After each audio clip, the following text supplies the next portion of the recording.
ladies and gentlemen, today I could stand here and speak about the outstanding performance of the Spanish economy and all the investment opportunities it offers. About a country whose economy grew by 2.8% in 2025, almost twice the euro area average, whose GDP has just exceeded $2 trillion, that created almost 600,000 jobs last year, about half of all new employment in the European Union. I could also speak about our new sovereign wealth fund, España Crece, launched with the ambition to mobilize up to 120 billion euros in public and private investment in areas such as artificial intelligence, clean energy, or quantum computing. Yes, you probably expect me to sing the praises of an economy that has constantly ranked among the world's top performers over the past few years. But I won't do so for a simple reason.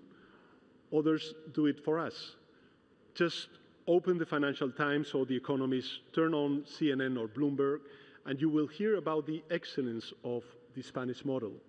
A model where the 4 Gs, growth, green, generosity, and global, go together. Because we grow at record level while sharing the benefits, cutting emissions, and remaining open. While others look inwards, we look outwards, finding new partners in new regions and welcoming those who come from abroad. Spain builds bridges, not fences. It looks to the future, not to the past. It embraces cooperation, not fragmentation. But, Your Highnesses, ladies and gentlemen, today I want to talk about something else. Something that it is at the core of the values of good governance and balanced progress that define this unique forum. A problem that no country can face alone, and is digital governance. I have been Prime Minister of Spain for almost 8 years. And throughout this time, I have defended the same vision of the world. A vision where peace comes first, where people are at the center of the economy, where progress doesn't come at the expense of the most vulnerable or the planet. That vision hasn't changed in all these years, but the world has, drastically, and for the worst. Not only in the physical world of economies, borders, and institutions, but also in the digital world we have built. It is there, in that virtual space, where the foundations that once held us together are being undermined, where social bonds are being turned upside down into a kind of zero-sum competition without rules, where the values of equality and fairness are being openly attacked. We were told that social media would become a tool for global understanding and cooperation, a vehicle for freedom, transparency, and accountability, a space where feeds and algorithms would help improve our societies and our lives. But the opposite has happened.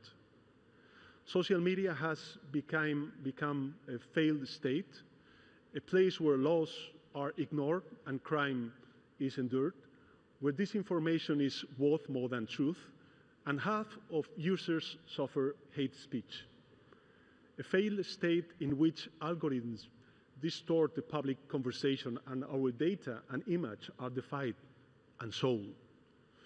Just in the last year alone, TikTok has been accused of tolerating malicious accounts that shared AI-generated child abuse materials. The face of real kids put in fake nude bodies. Just last week, the owner of X, a migrant himself, used his personal account to amplify disinformation about the sovereign decision by my government, the regularization of 500,000 migrants that live, work, and contribute to the success of our country. The same platform that has allowed its AI grok to generate illegal sexual content. Meanwhile, Instagram has been accused of spying on millions of Android users around the world. Facebook has been used to deploy hundreds of misinformation and foreign interference campaigns during national and regional elections. All these cases are real and fresh and represent just the tip of the iceberg, a small sample of the many crimes and misconducts that are taking place every day on social media. Some may say that if we do not like social media platforms, we can simply leave them. That no one is forced to use X or TikTok. And they're right. For many of us, this is still an option. But we know that our children and many citizens do not have that choice. Social media has become an integral part of their lives, of their reality. So if we want to protect them, there's only one thing we can do: take back control. We need to make sure that these platforms comply with the rules like everybody else. I know that it won't be easy. Social media companies are wealthier and more powerful than many nations, including mine. But their might and power should not scare us, because our determination is greater than their pockets. Last year, I went to Davos to warn governments about the dangers of social media. Now I am here in Dubai to tell you and explain that Spain is walking the talk. We're fighting back, and we will continue to do so. Starting next week, my government will implement the following actions. First, we will change the law in Spain to hold platform executives legally accountable for many infringements taking place on their sites. This means that CEOs of these techno platforms will face criminal liability for failing to remove illegal or hateful content. And for that, we governments need to stop turning a blind eye to the toxic content shared under their watch. Second, we will turn algorithmic manipulation and amplification of illegal content into a new criminal offense. Disinformation doesn't appear by itself. It is created, promoted, and spread by certain actors. We will go after them as well as after the platforms whose algorithms amplify the disinformation for profit. No more hiding behind code. No more pretending that technology is neutral. Third, we will implement a hate and polarization footprint, a system to track, quantify, and expose how digital platforms fuel division and amplified hate. For too long, hate has been treated as invisible and untraceable. But we will change that, developing a tool that will provide the basis for undertaking future penalties. Because spreading hate must come at a cost. A legal cost, of course, a financial cost, and a moral cost that platforms can no longer afford to ignore. Fourth, Spain will ban access to social media for minors under the age of 16. Platforms will be required to implement effective age verification systems, not just checkboxes, but real barriers that work. Today, our children are exposed to a space they were never meant to navigate alone. A space of addiction, abuse, pornography, manipulation, violence. We will no longer accept that. We will protect them from the digital Wild West. Fifth and last, my government will work with our public prosecutor to investigate and pursue the infringement committed by Grok, TikTok, and Instagram. We will have zero tolerance on this matter, and we will defend our digital sovereignty against any form of foreign coercion. These, ladies and gentlemen, are the 5 measures that my government will implement to turn social media into a healthy and democratic space it should be.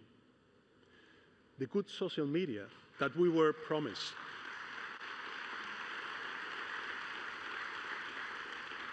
The good social media that we were promised more than 20 years ago. Of course, we are well aware of our limitations. We know that this is a battle that far exceeds the boundaries of any country.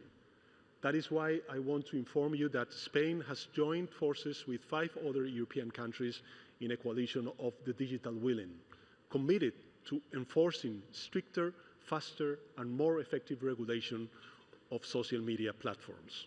A coalition that will hold its first meeting in the coming days and will advance coordinated actions at a multinational scale. Some think that in the current context, when the sovereignty of Ukraine, Palestine, or Greece is at stake, it would be a mistake to devote such efforts to a peripheral conflict that affects no physical territory. But make no mistake, what we are facing is the convergence of 2 failures: a digital space without responsibility weakening us from within, and a global order under strain from the outside. Both demand governance, not resignation. That is why we must act with courage, with unity, and with hope, because moments like this define generations, and generations like us define the future for the generations to come. So let's rise to the task. Let's choose governance over resignation, cooperation over fragmentation, responsibility over silence. Let's return social media to the promised land that it should have never abandoned. Shukran. Thank you very much.